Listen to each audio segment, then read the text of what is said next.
Alright, so for this video we are going to be discussing Alliance War defense.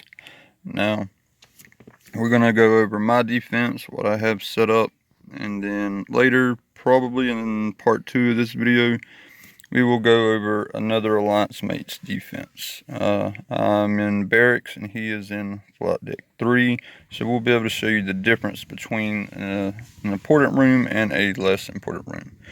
Now let's start off with some major tips. Tip number 1, never use defaults. As you can see, my defense does not have a single shield default character at all. Also, I apologize for the outside noise. I'm outside trying to watch my kids because they're on the four-wheeler, but trying to do the video at the same time, so you just have to overlook that. Anyways, so number 1, never use defaults, ever. If you got anything better than the default, use it, please. Number 2,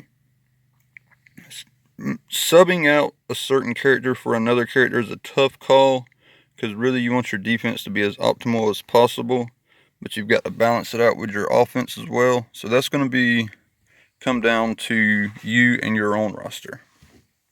Alright, now number 3, one thing I'd like to discuss is something that I've kind of learned through experience over these past few wars, is where these teams should go. So one thing I've noticed is, say the opponent is starting on a room. You're going to go up against the first 2 teams, which usually is going to be boosted.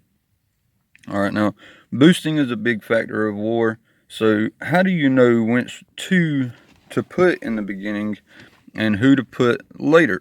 Okay, so when they begin to attack, they tend to clear out the first 1 or 2 rooms and immediately go into the 3rd, 4th, 5th, and 6th. Now, I've noticed this in just about every single war. Now, they're attacking fast, and the 3rd, 4th, and 5th, and sometimes 6th tends to not get boosted in time. So what we want to do is for slot 3, 4, 5, and 6, we're going to put teams that do not need a boost quite as much as others. Now don't get me wrong, if you can boost every team, awesome, do it. But the important one is to have your first 2 set up for pre-boost, and these last 2, you want them to be your, say, 3rd and 4th strongest, because by the time they get to in the room, they tend to either burn out, or you've got people on standby and waiting to boost these teams, knowing that there's something strong at the end. So that's something to consider.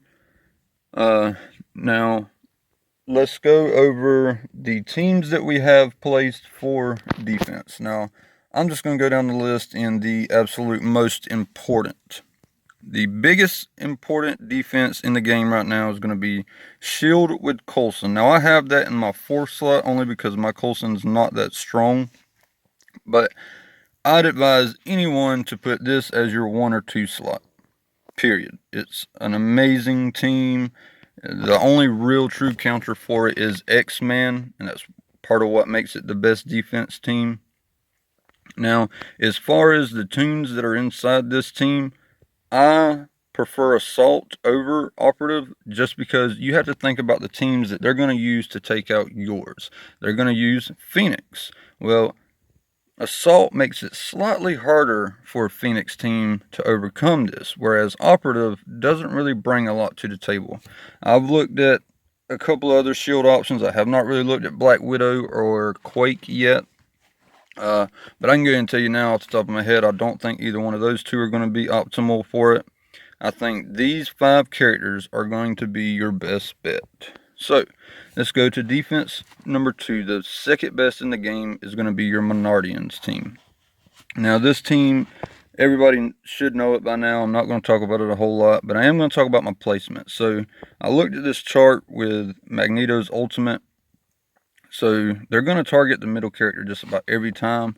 But once these characters get placed, according to this chart, the way I have it is Magneto's going to do his ultimate, and then next Rocket is going to do his special, giving Groot taunt. Now what this will do is allow Minerva to be far enough away from Groot that when they do their chain attacks, or they do the pyro special, or they try to spread with venom, whatever it is they try to do, it's not going to reach Minerva. So that is the reason why I have the positioning the way I have it.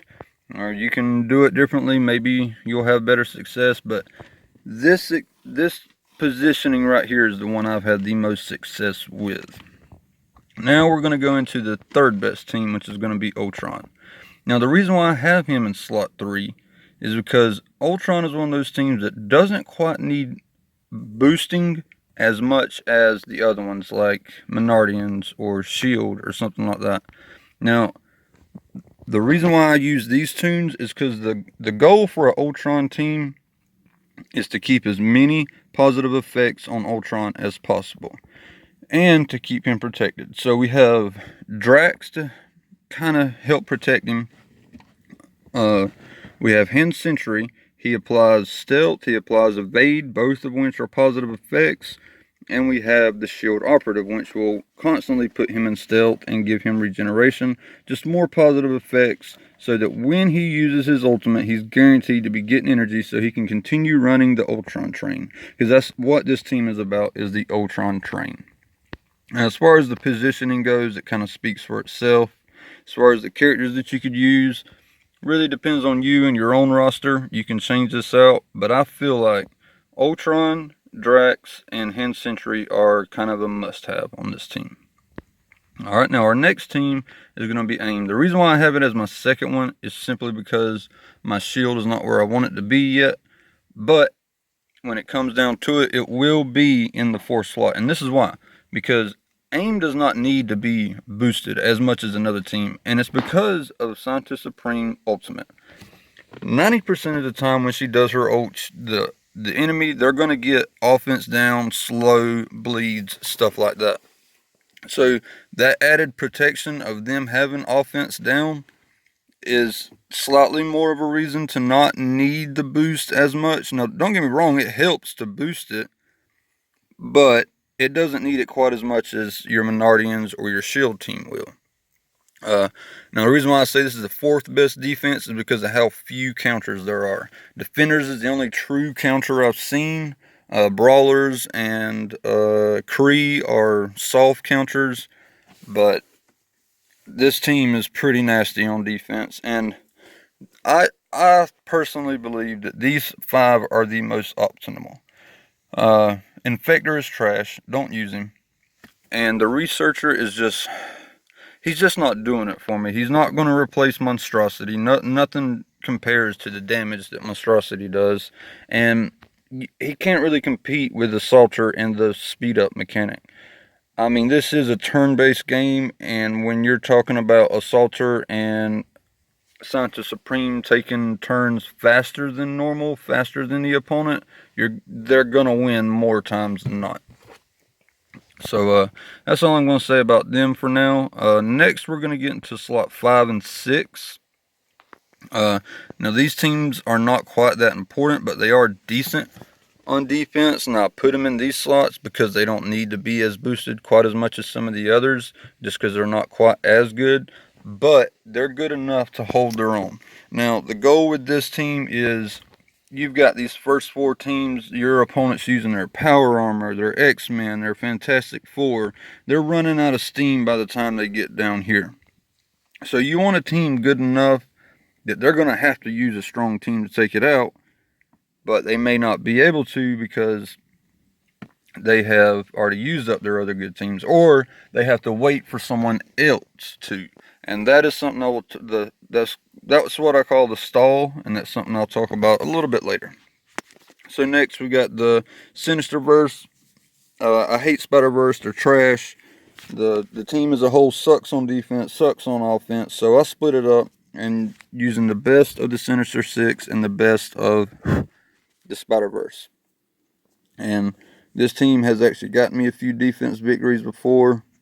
I'm not going to say much else about it other than, it's pretty solid on defense. So, slots 7 and 8. Now, I put these last because I'm hoping that by the time the opponent gets to the last teams, they're slowed down enough that these two teams will have a better chance to get boosted. Because defenders, let's face it, they're amazing on defense. Now, we ask that you keep either Kree or defenders for offense just for those aim teams. But it is good to have either aim or defenders. The one that you don't use on offense, use on defense because they're quite ridiculous. Iron Fist with T4s in his passive, every time they fail to kill it, he's just going to heal them right back up. And then you got I'm not even calling this a Brawlers team, I'm calling this a Captain Marvel team. And this is something I suggest to everyone, is to not necessarily build Brawlers, but build a Captain Marvel team. I've got Captain America for the soldier synergy. I got Miss Marvel for the taunt and the assist. You got America Chavez for the extra health boost. And you got Deadpool because 9 times out of 10, they're going to use Brotherhood to take this team on.